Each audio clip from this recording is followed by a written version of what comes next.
My contracted wife, Diana, finally agreed to divorce. The next second, she injected a real syringe into my arm and covered my mouth and nose with a handkerchief. She imprisoned me in the villa's basement. When I woke up, I was tightly chained to a bed in the basement with a large lock. While she sat beside the bed, smiling obsessively and sickly, I became her private prisoner, forced to endure endless humiliation. My contracted wife, Diana, personally cooked the grand tonic soup for me every day. The medicinal brew filled with her controlling obsession. But in the sunless, dark confinement, I almost lost all sense of day and night. But when I tried to find a chance to escape, she caught me again. She caressed my face, smiled, and gave me good news. I'm pregnant. If you try to run again, I'll break your legs. Diana, my contracted wife. Contracted wife, my foot. 3 years, a full 3 years. The red circle on the calendar finally marked the last day. I let out a long sigh, feeling that the massive stone pressing on my heart could finally be moved. For the past 3 years, I helped her deal with family pressure to marry and shooed away the so-called young talents swarming her like flies. She paid, I worked. A fair transaction. Thanks to this money, I started my business. My company is also developing smoothly. Not too big, not too small, but it's my own career, nonetheless. Now, her first love, Luffy, whom she always spoke of, has also returned home with honor. I scrolled through photos of the two of them meeting by chance on her social circle. Diana smiling brightly, deeply affectionate. This tool, should also retire. When printing the divorce papers, I intentionally bolded the line, willingly leaving empty-handed. I don't care for a penny of her family's money. For the past 3 years, the villa was hers, the luxury car was hers. Sanji, never thought of being greedy for anything. Humming a song, I folded the agreement and put it into my briefcase. Tonight is the time to settle everything. Sanji, you can finally be yourself again. I told myself in the mirror. Still handsome and stylish, ha ha ha. In the villa's living room, Diana sat on the sofa, elegantly sipping red wine. Seeing me enter, she didn't even bother to lift her eyelids. Diana, we need to talk. I placed the divorce papers on the coffee table in front of her. 3 years are up. Here are the divorce papers. Take a look, and if there are no problems, sign them. Regarding assets, I don't need anything. I tried to make my voice sound calm, even with a hint of relief, as if a burden had been lifted. Only then did she put down the wineglass and slowly pick up the papers. I was waiting for her to nod or say a few polite words. Who knew the next second? Swish. The divorce papers in her hand instantly turned into scattered scraps of paper fluttering down. My pupils contracted. Diana, what do you mean? I have never lost my composure like this in my life. 3 years of forbearance almost exploded right then and there. She stood up, a smile I couldn't understand bloomed on the corner of her mouth. Cold yet carrying a hint of mockery. Sanji, I already told you. When it ends is up to me to decide. That look no longer had the usual cold distance of a CEO. It clearly carried a stubbornness that sent a chill down my spine. The original contract clearly stated 3 years. Now you want to go back on your word? I was so angry my chest heaved. Is this woman's brain waterlogged? Her first love has returned. Why keep me, this third wheel? Sanji. The rules are set by me, Diana said casually. But her tone was full of unquestionable authority. I don't want a divorce anymore. I pointed at her, unable to utter a word for half a day. I've seen unreasonable people, but never anyone this unreasonable. What the hell is this? Killing the donkey after the job is done doesn't happen like this. Am I a monkey for her to play with? My anger flared, but I also knew I couldn't argue rationally with her in this state. Fine, you won't sign, right? I sneered. I'm not staying in this dump anymore. Saying that, I turned around and went upstairs to pack my pitiful luggage. I thought moving out would calm her down, put some pressure on her. Thinking back now, I was so incredibly naive then. Diana just stood in the middle of the living room, watching my back as I went upstairs without saying a word. Only those eyes, like two hooks, locked onto me when I pulled my suitcase downstairs, ready to slam the door and leave. She spoke up indifferently. Sanji, the outside world is dangerous. You will regret this. Her voice wasn't loud, but it stung my ears like needles. I didn't look back, leaving the house I had lived in for 3 years without a second glance. Only a sudden shiver ran through me. This woman was too abnormal today. A bad premonition began to spread in my heart. However, at the time, I just thought her spoiled little princess syndrome had relapsed, causing trouble unreasonably. Diana not signing the divorce papers was like a rock stuck in my chest. The more I thought about it, the angrier I got.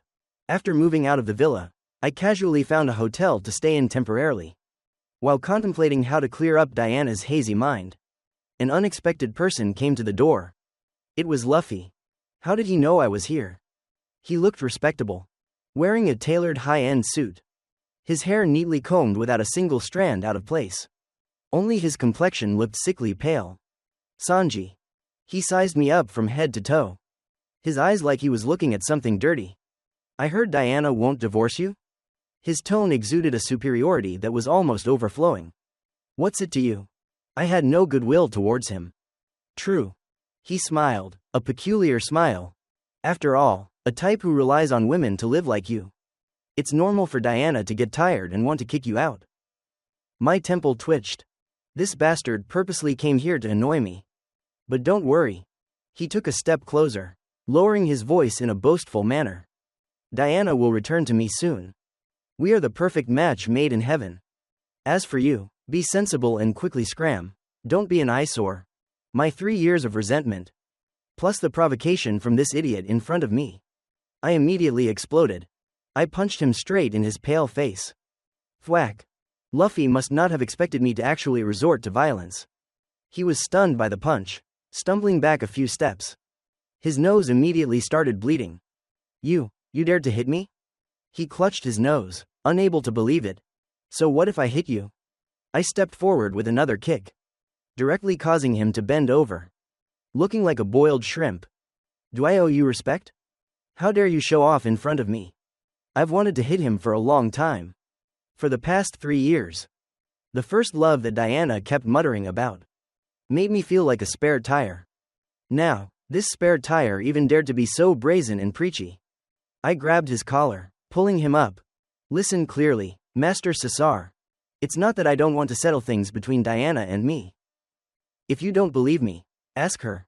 If you dare to babble again, I'll beat you every time I see you. His gold-rimmed glasses were knocked off. Luffy was knocked down by me in just a few blows. The 2 bodyguards who followed him tried to rush forward, but flinched at my glare, not daring to move. This guy must be used to a life of luxury, just good-looking but useless.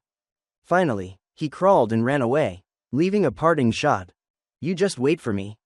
Peeved, I'll wait. I thought that was the end of it. But unexpectedly, 2 days later, this Luffy didn't learn his lesson.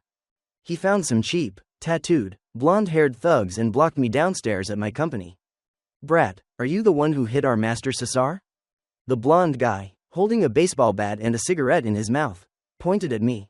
At that moment, I burst out laughing. This wasn't even enough to warm me up. In a flash, the thugs were all sprawled on the ground, crying and begging for mercy. Luffy was hiding far away, his face drained of color at the sight. I advanced toward him step by step. He was so scared he turned to run, but unfortunately, it was too late. I gave him another proper beating. This time I hit harder. He would probably be bedridden for half a month. Since then, Luffy avoided me like a cat avoids a mouse. That look of fear couldn't be faked. There was even one time at a cocktail party.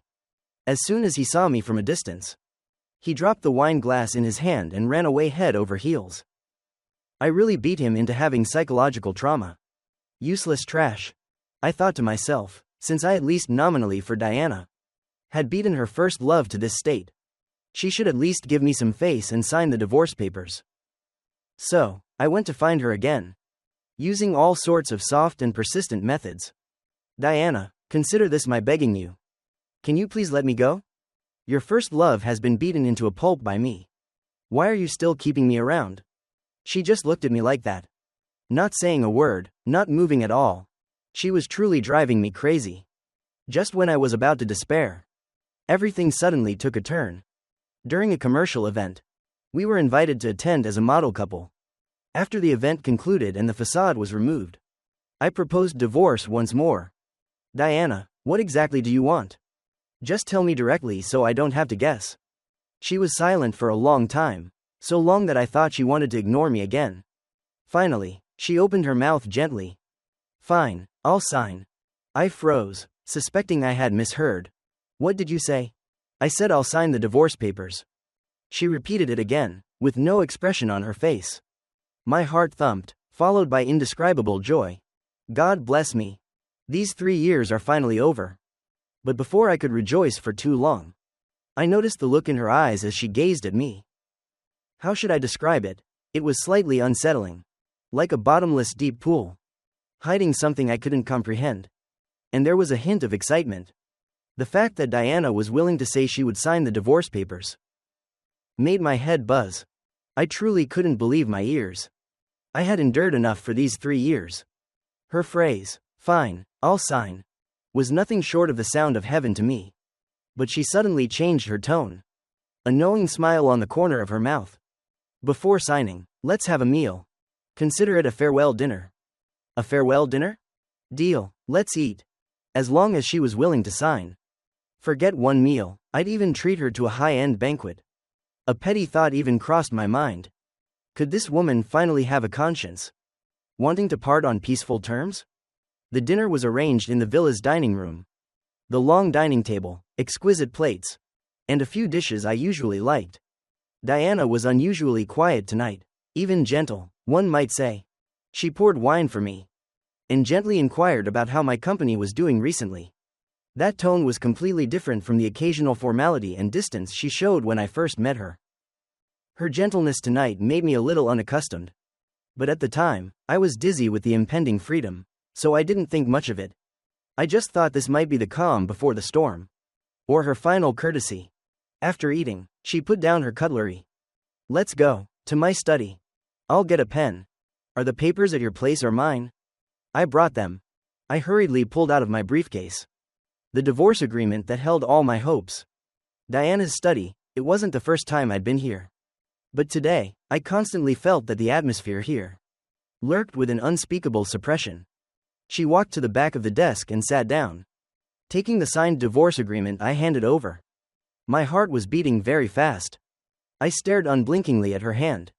She lowered her eyes. Her long eyelashes under the light cast a faint shadow. Finally, she picked up the pen and fluently signed her name, Diana. That moment, I felt the colossal stone that had weighed down my heart for over 3 years was finally lifted. She pushed the signed agreement toward me. Sanji, you're free now. She spoke, her voice very faint. I reached out to take the agreement. My fingertips were almost touching the paper. Right at that moment, a whoosh sound. Diana's other hand was lightning fast, taking something out of the desk drawer. Light flashed. It was a syringe. My pupils contracted abruptly. A chill went straight from my heels to the top of my head. Diana. I wanted to dodge. Wanted to resist, but everything was too fast. Her movements were decisive. Not like a spoiled young lady from a good family, but like someone well trained. The cold needle plunged without hesitation straight into my right arm. I felt pain, instinctively wanting to pull away. But her other hand clamped down on my arm. With shocking strength, she mercilessly pushed the medicine all the way through. A fierce wave of dizziness immediately swept through my brain. A numb, aching pain spread from my arm, followed by full body weakness. What did you inject me with? I gritted my teeth, feeling my eyelids getting heavier and heavier. She didn't answer. She just took a white handkerchief from her pocket. The handkerchief seemed to carry a strange, sweet scent. She used the handkerchief to cover my mouth and nose. Let go. I struggled, but strength drained away like the tide. My vision began to blur. The world spun. Damn it, I was completely unguarded. I actually believed she would let me go so easily. Finally, what caught my eye was Diana's face leaning close. The corner of her lips curled into a captivating yet pathological smile. Her beautiful eyes curved into crescent moons. But within those crescents surged a terrifying dense possessiveness that couldn't be dissolved. Sanji. Her voice was like the whisper of a demon, echoing in my ear. The day we signed the contract 3 years ago. I already wanted to do this. I also wanted to lock you up in the basement. My private basement, locked away, belonging only to me. Before my consciousness completely sank into darkness, I seemed to hear her satisfied laughter. That laugh was like honey laced with poison, sending shivers down my spine. What kind of lunatic have I provoked? After all, I don't know how much time passed. I woke up again, stirred by a faint scent and a gentle touch. I felt like I was in a dimly lit underground room. My limbs were locked by something heavy. It was iron chains. I was tightly chained to a bed in a spread-eagled posture. And Diana was next to me. She was wearing a silk nightgown, her hair spread over her shoulders. Her face was buried in the hollow of my neck. Her breath carried a scorching heat. Husband, you're awake. Her voice was very soft and gentle, like a feather lightly tickling my nerves. But in that voice was a satisfaction and madness that made one shudder. I was just about to open my mouth when I found my throat terribly dry. Shush. She gently pressed her finger to my mouth. Husband, it's okay if you don't remember, but you won't be allowed to leave me. Diana lifted her head. Her beautiful eyes, under the dim light, flashed with a seductive glow. We still have a lot of things to do, like having a child, or negotiating a billion-dollar deal. I don't know how much time passed again. When I regained consciousness once more, a gentle female voice, carrying a hint of lazy laughter, came from above my head. That voice, I abruptly lifted my head. It was Diana. She was sitting casually and freely beside the bed. She was wearing the silk nightgown I was familiar with. In her hand, she was gently swirling a glass of red wine. The dark red liquid emitted a strange light in the darkness. At this moment, she was completely different from the usual cold CEO. In her beautiful eyes, a light I had never seen before sparkled, almost fanatical. She leaned down, getting close to me. Her warm breath brushed against my face, carrying a faint smell of wine and her unique perfume. Sanji, her voice was very soft and gentle, like a lover's whisper. Actually, the day we signed the contract 3 years ago. She paused for a moment. The corner of her lips curved into a captivating yet pathological smile. That smile made my scalp tingle. I already wanted to do this. My pupils contracted. You're crazy. Diana, let me go. I shouted, but my voice was hoarse and weak, due to the effects of the previous drug. She seemed not to hear my shouting, continuing to speak to herself. Her beautiful eyes curved into crescent moons, but within them surged a terrifying possessiveness. I also wanted to lock you up in the basement. A basement that only I can enter. Locked away, belonging only to me. Her finger gently stroked my cheek. The cold sensation gave me goosebumps. Crazy, this woman is completely crazy. I cursed silently. Husband, it's okay, you'll get used to it, she said gently, as if comforting a child who didn't understand. But you won't be allowed to leave me. A dangerous glint flashed in her eyes. But she just smiled. That smile was filled with madness and the determination to possess everything. Then she put down the wine glass. Her eyes locked onto me. The possessiveness in her gaze almost wanted to devour me. I struggled wildly. The iron chains rattled loudly. But that damned drug hadn't completely worn off. I couldn't exert much strength at all. I could only watch helplessly, as her gaze of virtual confinement submerged me like a tidal wave. I, a big man, was controlled by a woman in this way. Uncontrollable regret swelled my veins. She always stared at me with an intoxicated and fervent gaze, as if admiring a unique private possession that she loved the most. She was a complete lunatic, an obsessive with explosive possessiveness. How on earth did I bring this kind of trouble upon myself? In the days that followed, I fully understood what it meant to beg for life and not get it, and beg for death and not receive it. Diana, that lunatic, came down to visit me every day at the exact time. To say, visit, is less accurate than to say she used her way to proclaim ownership. She would sit by the bed, her fingers stroking my skin over and over again, her mouth mumbling words full of obsession, such as, "You can only be mine. No one can take you away." I felt like a soulless doll, arranged arbitrarily by her, unable to even maintain basic autonomy. What irritated and humiliated me the most was the feeding. She wanted to feed me mouth to mouth, passing her breath mixed with the smell of food to me, causing me intense physical discomfort. Initially, I struggled with all my might, keeping my mouth tightly shut. But when the misery reached its peak, all my self-respect vanished into thin air. She wasn't angry either, just looked at me so gently, with that pathological smile. "Husband, how can you not eat? If you don't eat, how can you have the strength to stay with me?" In the end, I still succumbed, faced with hunger and her coercion. My pitiful self-respect shattered. Besides the feeding, there was that damned, grand tonic soup. I swear I've never seen such an absurd soup in my life. Meat, sea oysters, beef tendon, chicken breast, straw hat mushroom, ginseng, alabasta fish, Polygonum multiflorum, cordyceps. All are highly nourishing medicinal ingredients. It was cooked dark black. The smell alone was overwhelming. "Husband, this is the grand tonic soup I personally cooked for you." She held the bowl, smiling gently and virtuously. I wanted to vomit, but she immediately pinched my chin and poured it in forcefully. The bitter medicine flowed down my throat, feeling as if all my internal organs were protesting.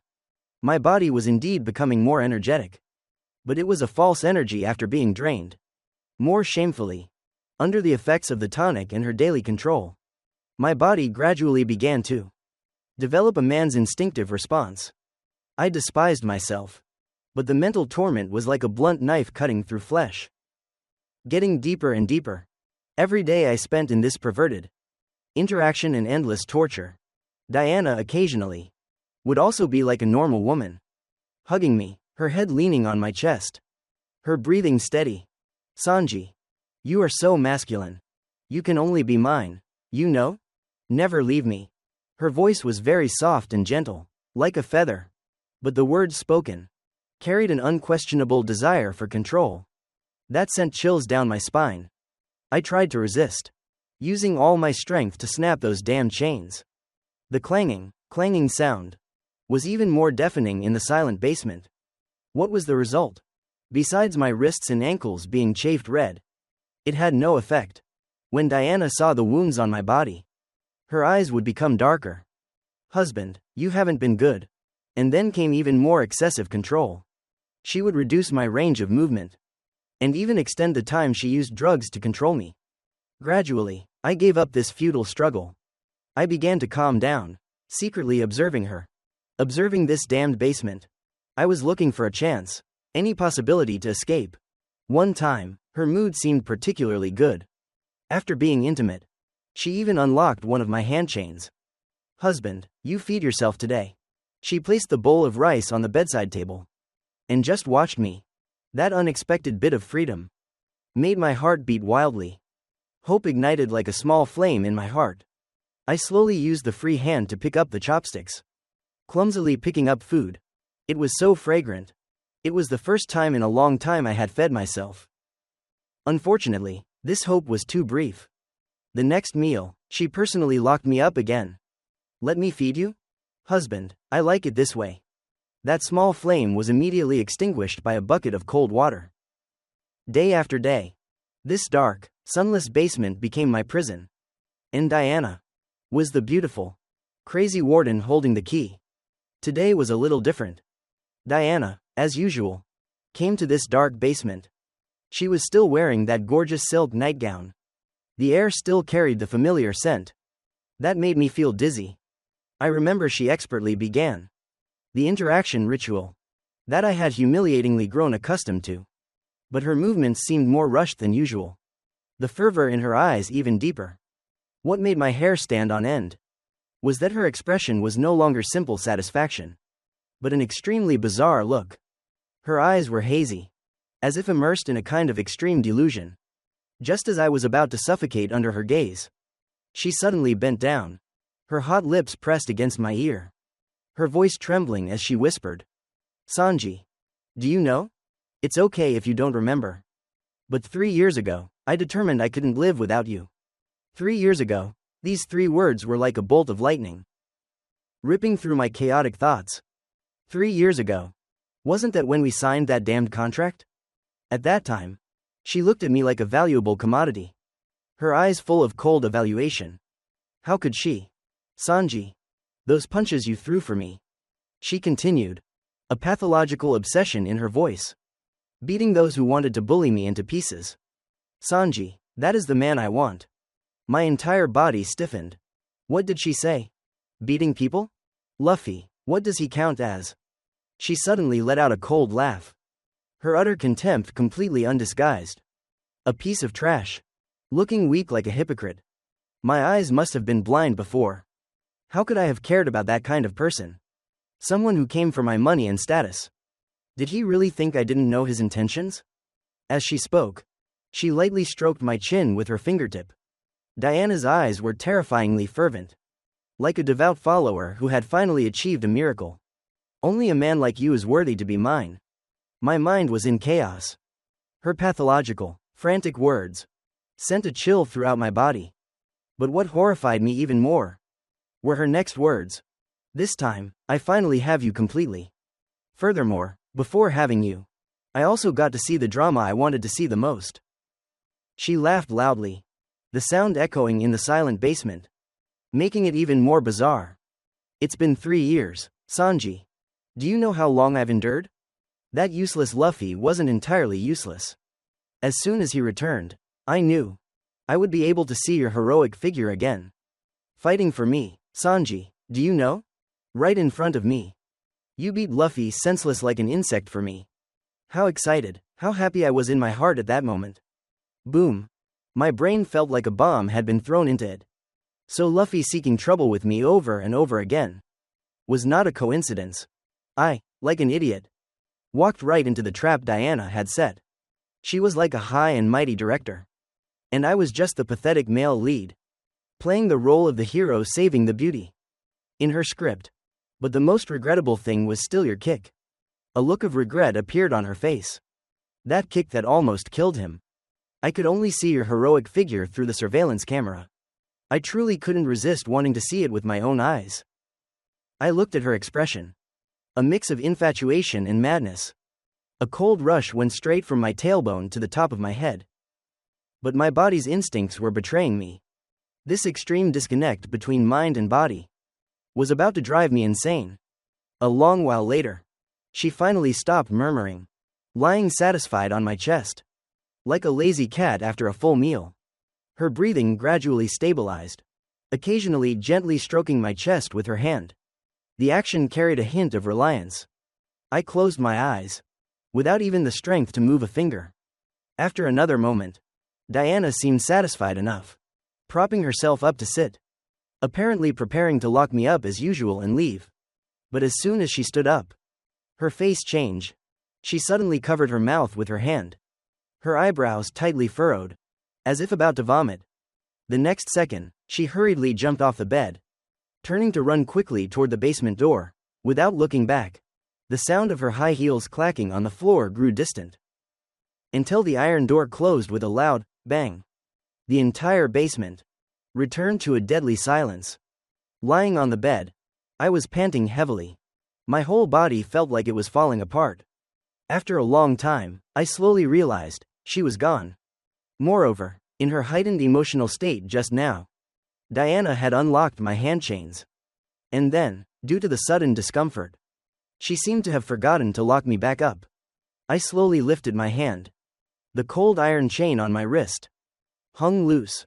The lock is open. She forgot. She forgot to lock me up again. An electric current immediately ran from my tailbone to the top of my head. An opportunity. This is my only chance. I didn't dare to move, tilting my ear to listen for movement outside, afraid she might suddenly return. Time passed minute by minute. There was no sound. I tried to endure the body soreness and fatigue, forcing myself to rest, to recover my strength. Every second was agony. About 2 hours later, feeling that I finally had a little strength in my body, I slowly, little by little, sat up, and then began to deal with that damned leg restraint. This one was definitely sturdier than the handchain. I fumbled around the room, finding a supporting metal rod that had fallen onto the floor when she changed the light bulb before. Prying, grinding, hitting. Sweat streamed down my forehead into my eyes, stinging and burning. It took another 2 hours. A soft click sounded, and the constraint on my leg was finally removed. Freedom. I staggered to my feet, rushing toward the iron door leading to the outside world. But hope was once again shattered by reality. The door was locked, and moreover, it was a type of high-end electronic lock I had never seen before. I went back to the room, took out everything that could be used as a tool, and hammered and beat on that door. But it was useless.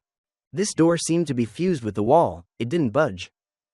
In despair, I felt a piece of hard rubber that had fallen off something, about the size of a bank card. Isn't that how they always do it in the movies? A card inserted into the lock slot. One slide and the door opens. Although it felt ridiculous, my only option now was to throw good money after bad. I inserted the piece of rubber into the lock slot, sliding it back and forth once, twice, 100 times. My arm ached as if it were about to break. I was thirsty and hungry. My throat felt like it was on fire.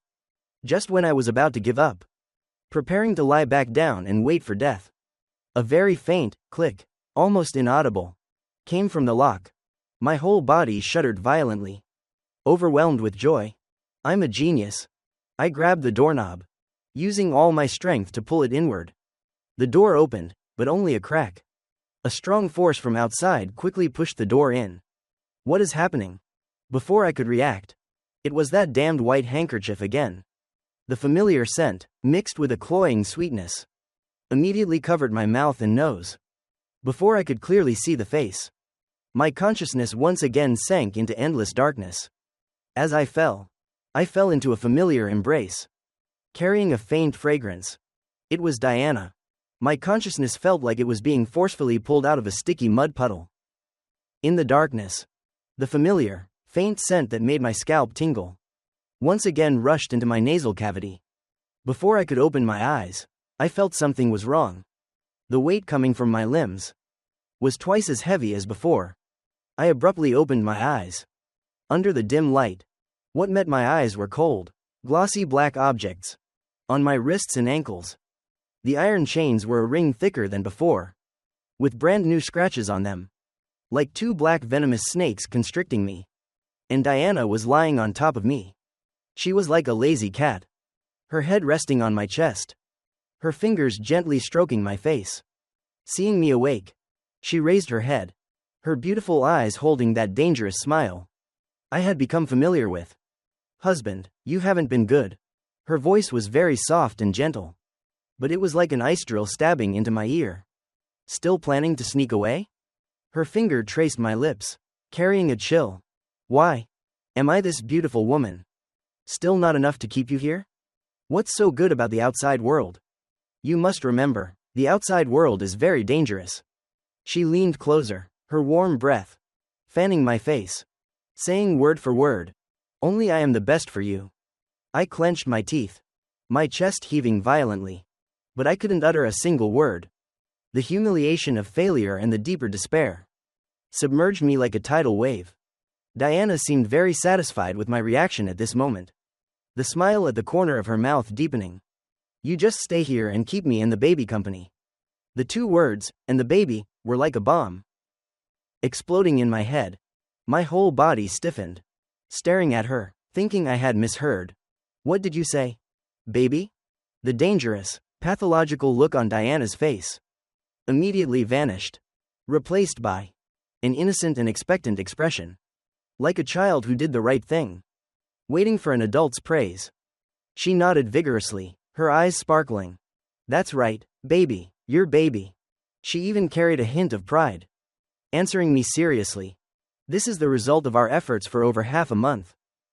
After speaking, the innocent expression vanished again.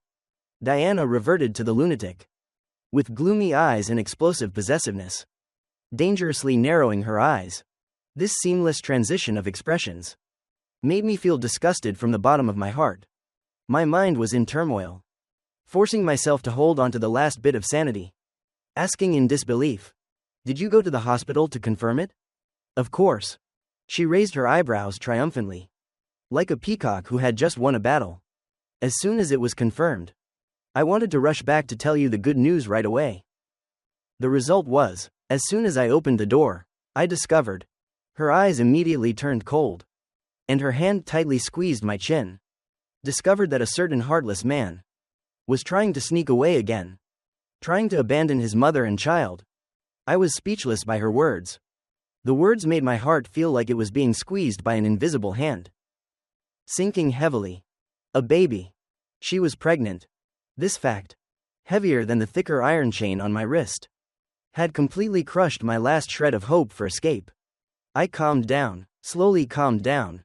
Now that there was a baby, escaping would be even harder than reaching for the sky. I closed my eyes, no longer looking at her crazy but beautiful face. My mind began to race wildly. The jumble of words Diana said earlier, repeated in my head. 3 years ago. 3 years ago. She had already determined she couldn't live without me. 3 years ago I beat someone up for her. After a long period of recollection, a vague memory I had forgotten in a corner began to surface gradually. Right after graduating from college, I studied finance. With no background, no connections. Graduation meant unemployment. My decent degree was useless in the face of reality. To make a living, I found a part-time job as a bar server. 3 years ago. Wasn't that right after I graduated from college? Dirt poor? I desperately rummaged through the garbage heap of my memory, trying to find a clue. Finally, a chaotic but passionate image, which I had intentionally forgotten, was forcefully pulled out from the dusty corner. I had just graduated then. And the saying, graduated as unemployed, was absolutely true. To earn a living, I found a part-time serving job at a fairly lively bar. That night, the bar was noisy as usual. I carried a tray, weaving through the crowd, and then I saw the scene. In a dark corner, 6 or 7 thugs with hair dyed in various shades of blue and red were surrounding a girl. Their mouths spouted vulgar language, and their hands were also improper. The girl had clearly drunk too much. Her cheeks were flushed, her eyes hazy, her body soft as if boneless, only able to push them away helplessly.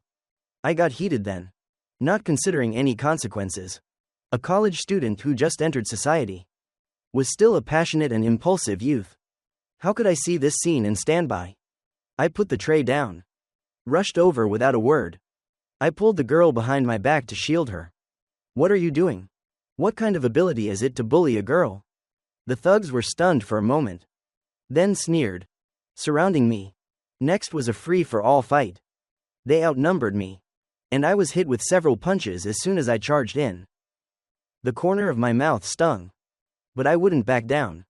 I thought, a hero saving the beauty. I can't be beaten to death halfway through the rescue. That would be too shameful. A wicked fire rose from the bottom of my heart.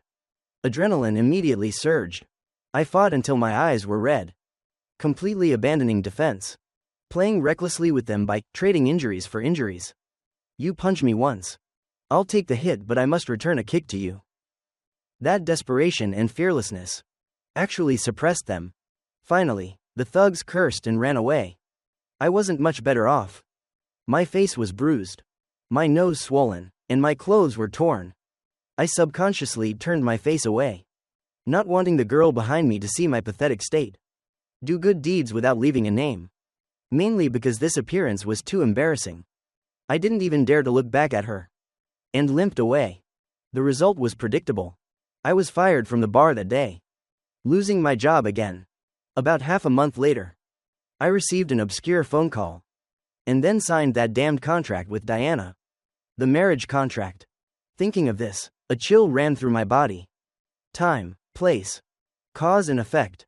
All the clues were linked together right at this moment. It was absolutely not a coincidence. She had targeted me from the beginning. I abruptly opened my eyes, staring at Diana, who was lying on top of me, my voice hoarse and dry from sheer horror. That girl in the bar, wasn't that you? Diana slowly raised her head. A triumphant gleam flashed in her beautiful eyes. The corner of her lips curled into a pathological yet satisfied smile. Husband, it seems you've remembered. Her finger lightly touched my lips, her tone carrying a chilling joy. But now that you've remembered, you definitely can't escape. My heart sank heavily. How to escape now? I've tried the hard approach, and the result was being switched to a thicker iron chain. Diana even managed to do things like injecting drugs and imprisonment. I have no doubt that next time I anger her, she will truly break my legs. Moreover, there is the baby. Regardless of whether this baby is mine, with her current level of insane obsession, she will turn this baby into the final yoke to bind me. If the baby is truly mine, legally and emotionally, we will never be completely cut off for the rest of our lives. I must calm down. If the hard way doesn't work, only the soft way remains. A great man knows when to yield and when to stand firm. I must first save myself, then plan for the future. I closed my eyes. When I opened them again, the horror and anger in my eyes had been deliberately restrained. I managed a smile that looked somewhat helpless and slightly resigned, trying to make my tone sound more relaxed. If I can't escape, then I won't escape. I looked at her, pretending to shrug off the matter casually. I'm a man. I have to take responsibility for what I've done. Staying to keep you and the baby company. I don't plan to run anymore.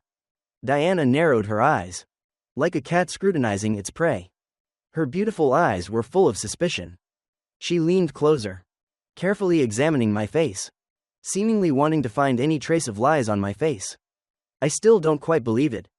She slowly opened her mouth, her cold fingertip tracing my Adam's apple, sending chills down my spine. However, you better be telling the truth. Her voice suddenly turned icy, carrying an undisguised threat. Otherwise, next time I will break both your legs. So you can stay here forever. Forever. My heart constricted suddenly, but I maintained that look of surrender on my face. She seemed very satisfied with my current wisdom. After uttering the threat, the tension in her body immediately dissipated. She lay back down on my chest, like a docile kitten, burying her face in the hollow of my neck and whispering, "You know, I love you the most. I don't want to hurt you either. But there's no other way. Who told you to be disobedient? Who told you to try to run away? Who told you to try to abandon me and the baby?" Her voice grew softer and softer, carrying a slight hoarseness from sleepiness. As she spoke, her breathing became steady and deep. She simply fell asleep in my arms. I kept my body still, not daring to move, feeling her warm breath, smelling the familiar faint scent on her body. In my mind, there was a cold clarity. This time, I also drifted off to sleep. The next morning, I woke up in silence. My arms were empty. Diana was no longer there. I subconsciously moved my wrist, but didn't hear the familiar clanging of iron chains. I sat up abruptly, looking down. My wrists and ankles were bare. Nothing there. Those heavy iron chains had been removed again. My heart thumped, a mixed feeling of immense joy and unease surging within me. This was her probing me. With a restless mind, I stepped off the bed barefoot. For the first time, using my own feet, I stood in this dark dungeon that had imprisoned me for over half a month. I walked step by step toward the heavy iron door, my heart pounding as if it would burst out of my chest. I reached out and gently pushed it. The door opened again. Outside was a staircase leading up. I followed the stairs up, pushing open another door at the end of the staircase. The scene that greeted my eyes was extremely familiar. Diana's study, the enormous mahogany bookshelf, the expensive leather sofa, and the faint smell of ink in the air. I stood rooted to the spot. This secret room, this confining hell, was hidden behind the bookshelf in her study. I had lived in this house for 3 years, been to this study countless times. Yet I never knew such a place was hidden here. When did she start preparing? This thought sent chills down my spine. Just then, the study door was pulled open from the outside. Diana walked in. She was wearing casual homeware, with a gentle smile on her face, exactly like a normal wife. She very naturally walked over and took my hand. The warmth transferred through the skin, but it didn't make me feel any warmth at all.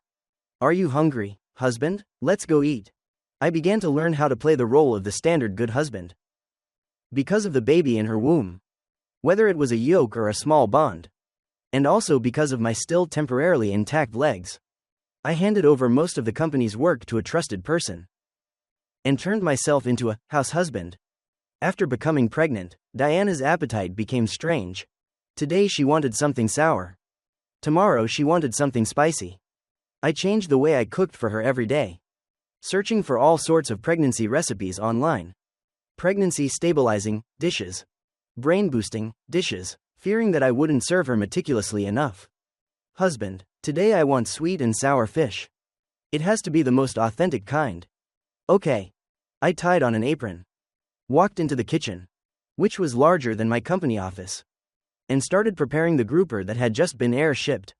She sat in the dining room chair, propping her chin up, smiling as she looked at my busy back. Her gaze was gentle as water, as if I were truly the husband she deeply loved, not a prisoner who had just been released from a dungeon. In the early stages of pregnancy, Diana had severe morning sickness. Every morning, I prepared soda water and ginger lemon, and then drove her to the company. Only when I saw her walk into that iconic office building could I go deal with my own work. In the afternoon, I would finish work early and drive to her company. Sometimes I would sit in her CEO office, helping her approve some non-core documents, so she could leave work early to rest. The way Diana's subordinates looked at me evolved from initial surprise to the familiarity they now held, even carrying a hint of admiration. They probably thought that their aloof CEO Diana was finally warmed by me, a mortal man. Only I knew that behind this seeming affection lurked a terrifying madness. Diana also became more and more dependent on me, or rather, more and more attached to me. She was like a little girl. Wherever I went, she followed. When I read documents, she would pull up a small stool and sit next to me. When I cooked, she would hug my waist from behind. That suffocating, pathological possessiveness seemed to have been diluted by pregnancy hormones, turning into the cute clinginess of a little girl. There were a few times, looking at her tranquil side profile as she slept, I even had a faint illusion. Perhaps she had truly changed. Perhaps we could just continue living like this. We started to look like a real couple. On weekends, we went shopping at the mall. In front of the brightly lit shelves, Diana would excitedly pick up 2 sets of cartoon couple pajamas. One a gray wolf, one a pink wolf, and hold them up against me. Husband, look, doesn't this look like us? She smiled so wide her eyes curved into crescent moons. I looked at myself in the mirror, wearing the gray wolf pajamas, with a helpless, slight sneer. It does, you are the pink wolf. Holding a frying pan every day. She wasn't angry. Instead, she leaned her head on my shoulder, smiling even more happily. We would hold hands like all normal couples, watching a boring romance movie in the cinema, sharing a skewer of grilled squid at the food street. Diana drank my milk tea. I ate the takoyaki she had taken a bite of. That sweetness was terrifyingly real. I enjoyed this rare warmth, but the taut string in my heart dared not slacken for a moment. That evening, we lay in bed reading. She leaned against me, suddenly taking my hand and placing it on her slightly protruding lower abdomen. Can you feel it? She whispered. I was about to ask what to feel, when a gentle, strange vibration suddenly came from under my palm, like a tiny fish quietly blowing bubbles inside. My whole body stiffened. Is this the baby moving? I looked down at Diana. She was also looking up at me. In those beautiful eyes shone a light I had never seen before, a mixture of maternal radiance and anticipation. At that moment, a complex emotion surged in my heart, something I couldn't express. I wasn't unmoved by this little life about to be born. That gentle tap seemed to directly knock on my heart, making me clearly feel that a life was physically bonded to me. But this connection was also like a new set of shackles, firmly tying me in place. The days passed in this peaceful yet bizarre atmosphere. Until that day, a collaborating partner of my company came to visit. Their person in charge was a very capable professional woman. We finished discussing business in the meeting room and chatted a few more words in the corridor. She smiled and handed me a business card. saying there would be more opportunities to communicate in the future. I politely accepted it and turned my head to see Diana, standing there at some unknown point. She just stood there silently, with her usual smile on her face. But those eyes, staring intently at the business card in my hand, held no warmth at all. The atmosphere seemed to freeze instantly. The woman in charge also sensed the awkward atmosphere, forced a smile, found an excuse, and hurriedly left. Only then did Diana move, slowly walking toward me.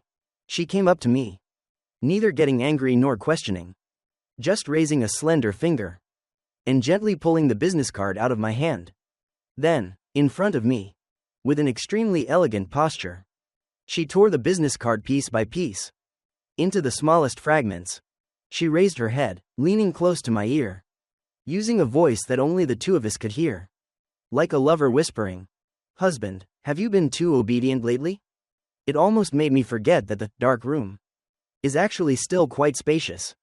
Since the incident with the business card, Diana's phrase, "the dark room is actually still quite spacious," has been like a demonic voice, lingering in my ears for several days.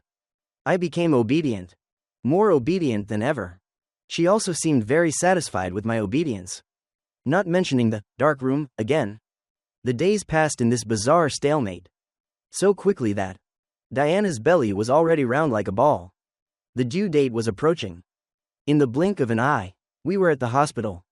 Outside the delivery room, I paced back and forth in the corridor like a headless fly. The red surgical light was on, like an all-seeing eye, making my heart panic. My emotions were mixed. There was anticipation for the little life about to be born, worry for the crazy woman in the delivery room, and more was the confusion about my own future. The delivery room door was pushed open, and a nurse walked out. I rushed over like an arrow, my throat dry. "Doctor, how is my wife?" The nurse took off her mask, revealing a tired but joyful face. "Congratulations, mother and baby are safe." The 4 words, "mother and baby are safe," were like a warmth that immediately dispelled all my anxiety and unease. I let out a long sigh of relief, feeling my legs slightly weak. When I received the tiny, wrinkled baby girl from the nurse's arms, my heart felt like it was struck by something heavy. She was so small, eyes tightly shut, her tiny mouth unconsciously smacking. I gave her an intimate name, Charlotte Linlin. Looking at her, the calculations, defensiveness, and fear in my heart seemed to melt away in this moment. This was a feeling I had never experienced. The most primitive stirring of blood ties.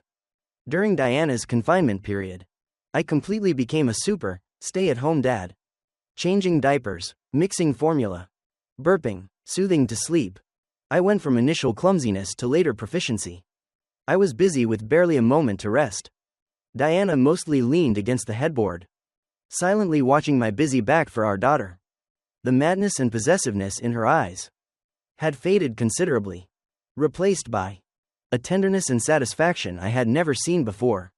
That look gave me an illusion several times, as if we were truly a normal, loving couple. After Charlotte Linlin turned 1 month old, Diana took me and our daughter to her parents' home.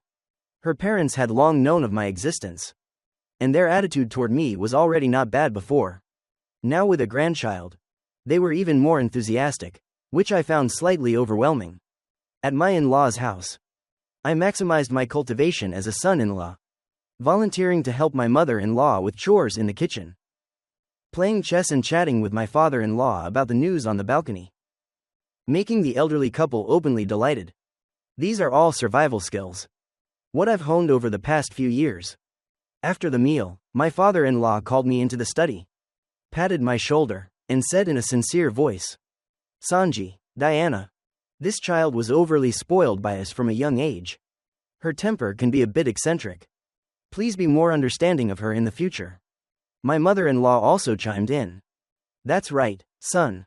If she does anything inappropriate, please forgive her more." I listened, a nearly perfect smile on my face. But in my heart, I laughed coldly. "Eccentric? Your daughter is more than that. She's obsessively insane. The kind who will lock someone in the basement and restrain them with iron chains." But I spoke with utter sincerity. Don't worry, Mom and Dad. Diana's personality suits me very well. We are indeed a match made in heaven. After returning from my in-laws' house, I completely became a daughter's slave. Whenever I had free time, I would hold Charlotte Linlin and try to make her laugh, singing off-key lullabies to her. Looking at her babbling, my heart melted. That evening, I was holding my daughter, kissing her small, rosy face.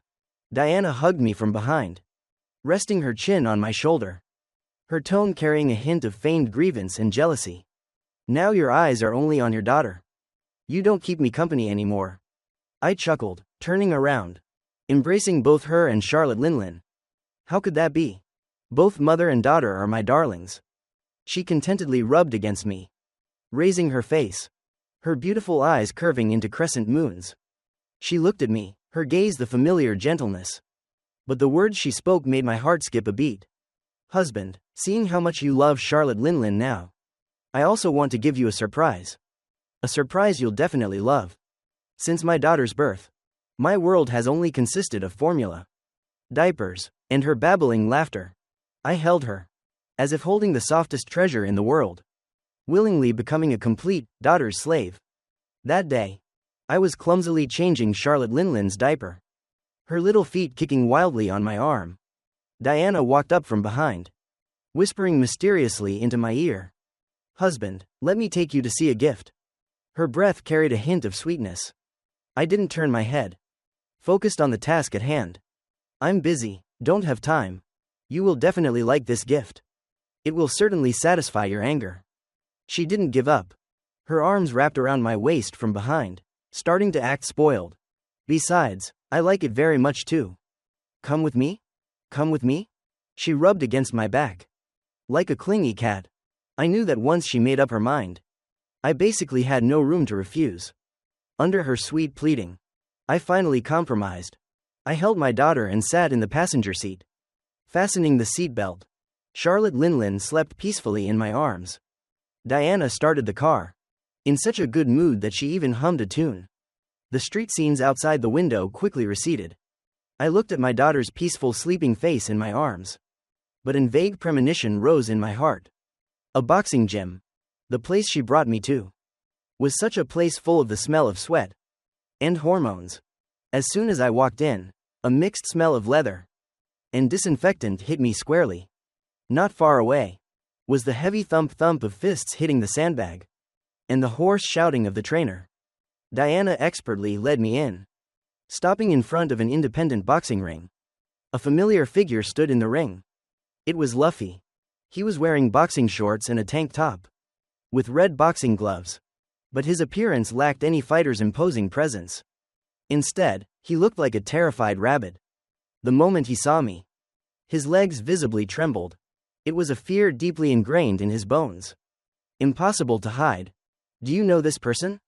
Diana took the sleeping Charlotte Linlin from my arms, the smile on her face radiant and bizarre.